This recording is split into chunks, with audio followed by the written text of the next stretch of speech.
Okay जी, सो बिस्मिल्लाहिर्रहमानिर्रहीम। Class start करते हैं आज हम।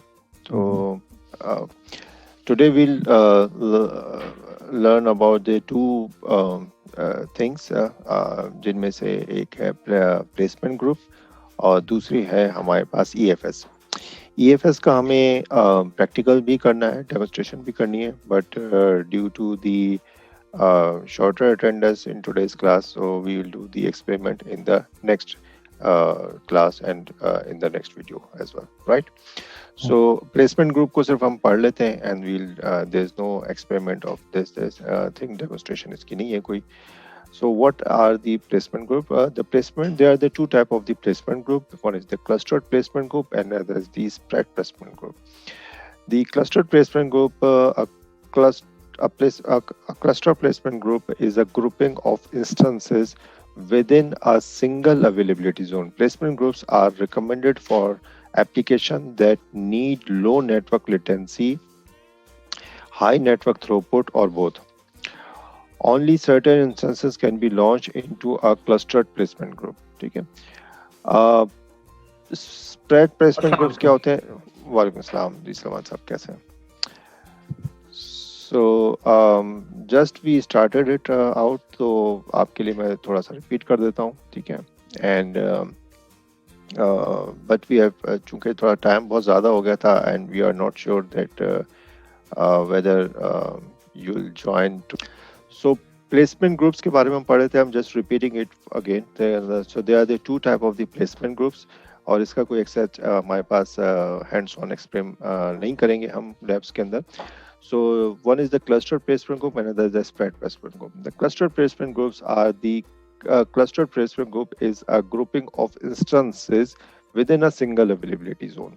Placement groups are recommended for applications that need low network latency, high network throughput, or both.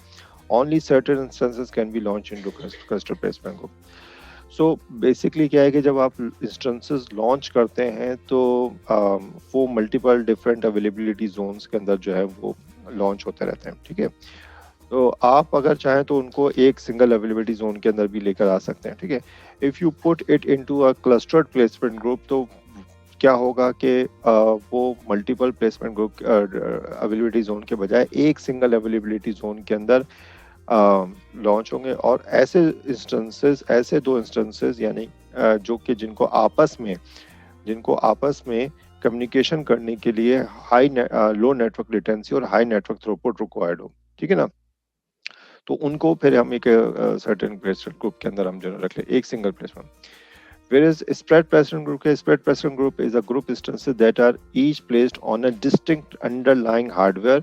Spread placement groups are recommended for applications that have a small number of critical instances that should be kept separate from each other. ठीक है ना, जो एक दूसरे के साथ separate होना चाहिए. So the hardware should be the different. ठीक है.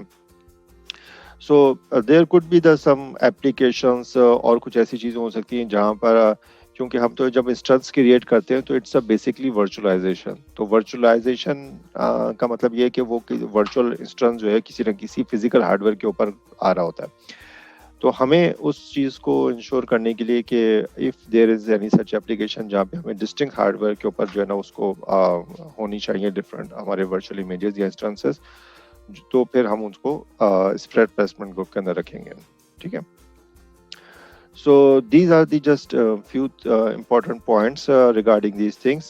The cluster placement groups can't span multiple availability zone. यानी कि जब आप cluster placement group आप choose करते हैं तो वो multiple availability zones के ऊपर नहीं जाता, वो single availability zone पे रहता है.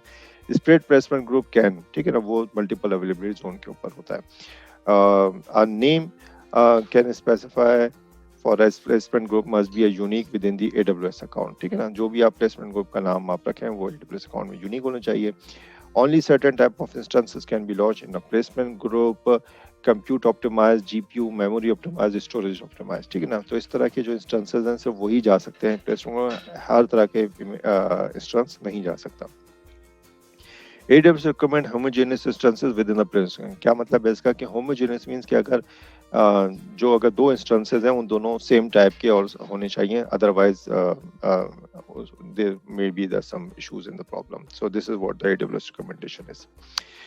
You can't merge placement group. If you have make the multiple placement groups आपने बना लिया and then later you would like to merge them into a one single placement group, so it's not possible.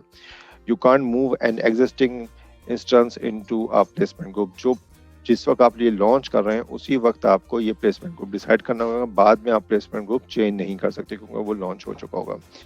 You can create an AMI from an existing instance and then launch a new instance from the AMI into a placement group. अगर supposedly ऐसा कोई issue है जहां पर आपके पास एक existing instance चल रहा है लेकिन अब आप उसको मूव करना चाहते हैं किसी एग्जिस्टिंग प्लेसमेंट ग्रुप के अंदर, तो उसका आप एक AMI क्रिएट कर लें और फिर AMI क्रिएट करने के बाद उसको दोबारा से रीलॉन्च करें इनटू द, ठीक है. So this is just an concept of the placement group और ताकि उसके जो ना आइडिया हो जाए, ठीक है. सो सॉरी,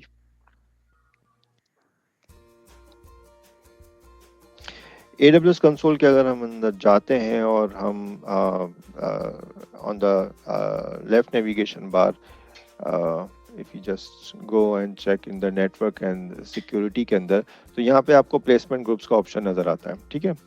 तो यहाँ से जाकर आप ये जितनी हमने बातें पढ़ी हैं तो you can go there and create a placement group जो है वो आप यहाँ से create कर सकते हैं, ठीक है ना. तो इस तरह से आपके क्लस्टर्ड स्प्रेड प्लेसमेंट ग्रुप बना सकते हैं. पार्टीशन भी एक नया प्लेसमेंट ग्रुप इसके अंदर आ चुका है, तो you can go and check it out on the, ठीक है. That's it. जब आप इसको प्लेसमेंट ग्रुप बनाए तो उस वक्त आप इसको लॉन्च करते वक्त आप इनके प्लेसमेंट ग्रुप्स जो है वो बता सकते हैं, ठीक है. कोई क्वेश्चन इस चीज के हवाले से? हाँ सर. इसके जैसे हम ये इसका रीजन क्या होता है ये प्लेसमेंट ग्रुप बनाने का?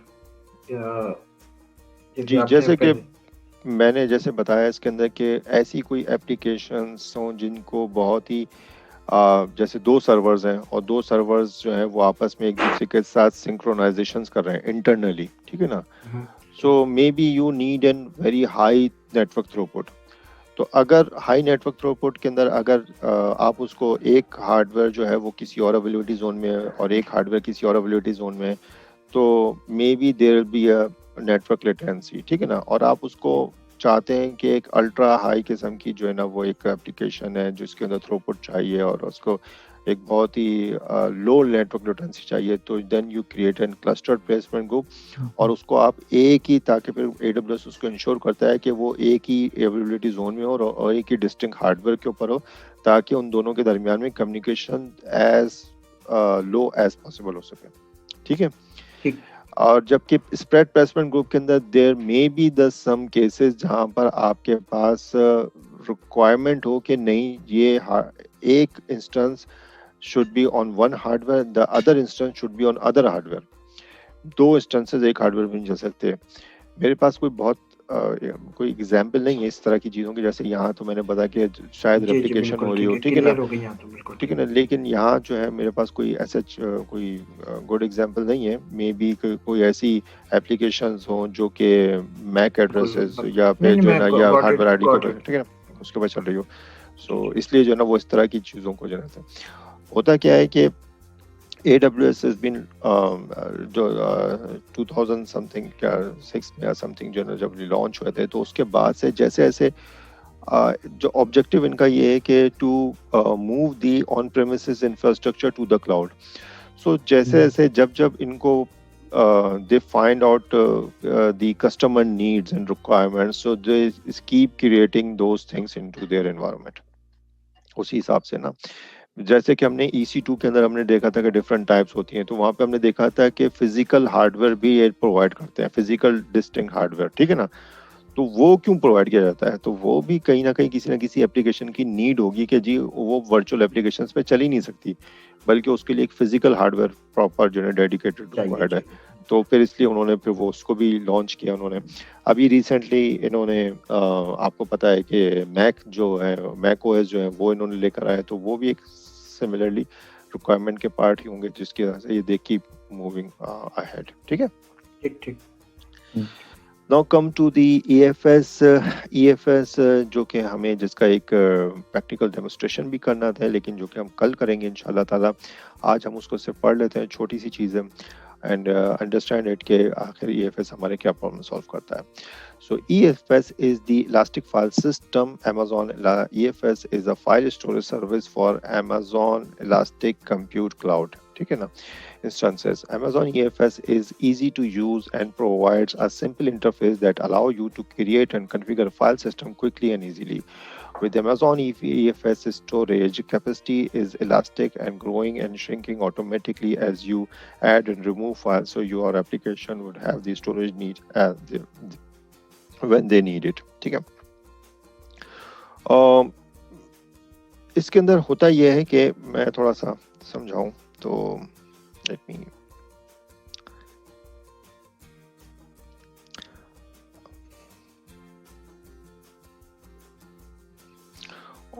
let me search rather than making these things. Google पे मैं सर्च करता हूँ LFS storage. ठीक है. Image. So कुछ इस तरह का भी आ सकता है. और let me find out which image should I search.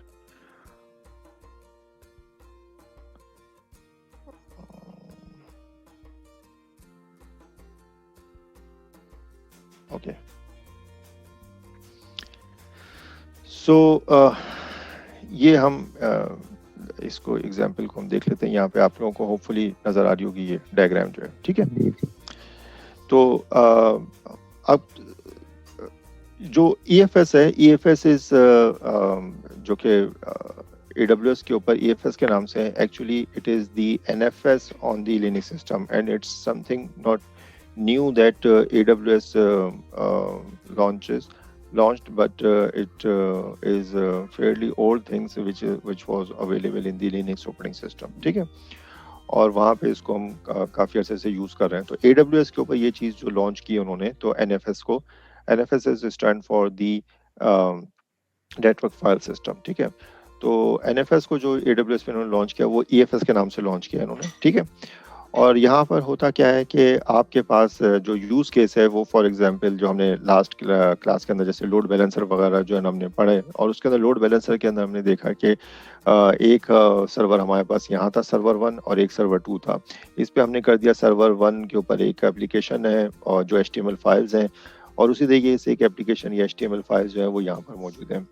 सो अगर हम एक यूज़ केस सिनेरियो देखें तो वो यहाँ पर ये आता है कि जी they are the 2 servers and the 1 application, but वही 1 एप्लीकेशन जो है वो मुझे यहाँ भी मेंटेन करनी पड़ी है और यहाँ भी मेंटेन करनी पड़ी है. तो 2 प्लेसेस पे मुझे मेंटेन करनी पड़ी है. रादर जबकि अगर ये 2 से ज़्यादा बढ़ जाएंगे तो फिर क्या होगा. और हमने लास्ट क्लास के अंदर ऑटो स्केलिंग हमने देखी थी. तो ऑटो स्केलिंग के अंदर एक सिनेरियो और था कि सर्वर ऑटोमेटिकली इंक्रीज होते चले जाएंगे, तो ऑटो ऐड होते चले जाएंगे ऑटोमेटिकली, और ऑटोमेटिकली डिक्रीज होते जाएंगे. तो फिर then how they these automatically added application server जो है वो ऑटोमेटिकली जो अपडेटेड एप्लीकेशन है उसको कैसे उनको पॉइंट करेंगे, तमाम सर्वर पे वो करेंगे. हाँ, तो तमाम सर्वर्स के पास सेम अपडेटेड एप्लीकेशन हो चाहिए. आशा, डू यू गॉट इट? ठीक है ना. प्रॉब्लम सिनेरियो तो समझ गए ना.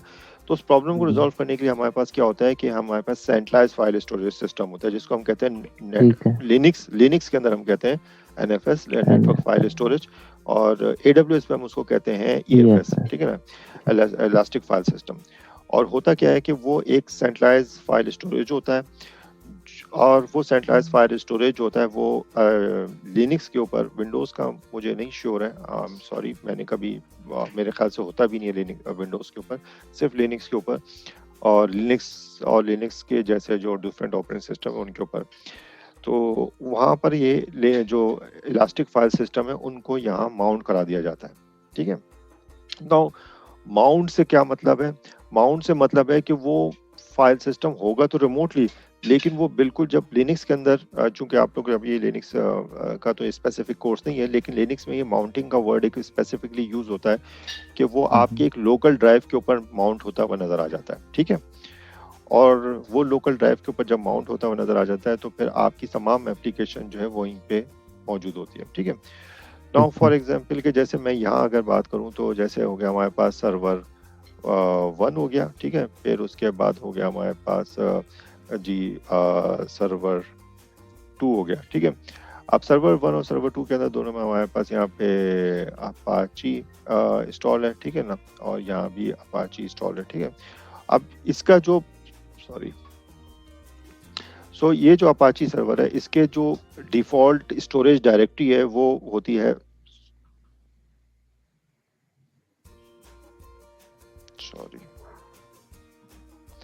var/www/html के अंदर, ठीक है ना। और यहाँ पे जाके वो पड़ी होती है, हमने बनाई थी एक index.html की फाइल बनाई थी, ठीक है ना। और सेम जो है वो यहाँ पे होगी, ठीक है ना। तो अब जो 2 जगहों पे हमें अलग अलग मैनेज करना पड़ रहा है, लेकिन जब हम अगर हम EFS की हम बात करें तो EFS में क्या होगा कि यहाँ पर हम एक EFS स्टोरेज लेंगे, ठीक है, जो भी हो गया उसको हमने एक EFS स्टोरेज हमारे पास आ गया, और उस EFS स्टोरेज को हम माउंट कर देंगे इस डायरेक्टरी के ऊपर। किस डायरेक्टरी के ऊपर? ये जो यहाँ पर आ रहे, ठीक है ना, ये जो इस डायरेक्टरी के ऊपर हम माउंट कर देंगे, ठीक है ना, इस डायरेक्टरी के ऊपर माउंट कर देंगे। तो बेसिकली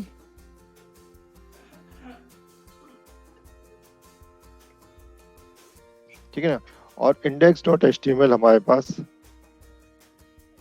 यहाँ होगी, ठीक है। So basically when you do, अभी चूंकि मैं प्रैक्टिकल तो नहीं कर रहा लेकिन आपके सामने, लेकिन मैं दिखा रहा हूँ कि जो when we'll do it in the next class, तो when we do cd mount करने के बाद, after mounting this EFS to this, when I do cd/var/www/html, तो बेसिकली मैं कहाँ जा रहा हूँ, मैं चला जाऊंगा इसके अंदर, और मुझे ये EFS के अंदर मुझे index.html नजर आए। Same goes here. तो अब नाउ index.html जितनी फाइलें हमारी वो सेम लोकेशन के ऊपर पड़ी होंगी, और this directory is basically when local server को पता भी नहीं चलेगा, वो तो ये समझेगा कि भाई www.html जो है वो उसका एक लोकल ही फाइल सिस्टम है।